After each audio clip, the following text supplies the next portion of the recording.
Welcome to Chillin' 101. We hope this video helps.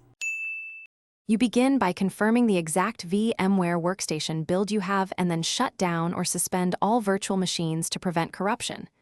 Once that's done, make a targeted backup of each VM's VMX and VMDK files. This is quick insurance. Next, download the matching installer for your license, Pro or Player, and ensure you have local administrator credentials ready. This sequence prevents downtime and protects VM state before the actual installer runs, which is critical for recovery if anything fails. You run the downloaded installer with elevated privileges and select Upgrade to preserve settings and registered VMs.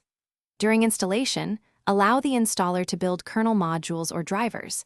This enables bridged networking and virtualization support, so accept prompts promptly.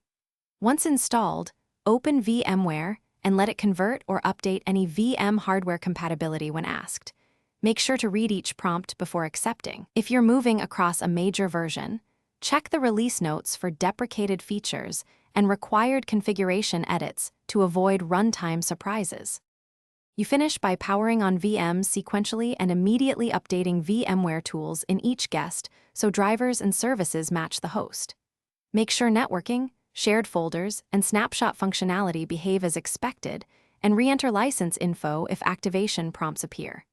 If something goes wrong, collect logs from the VMware directories and check the host kernel module status. This helps identify driver compile failures. If needed, restore VMs from the backups you made earlier. This rollback is fast and keeps production systems safe. Thanks for watching. Consider subscribing if we helped you.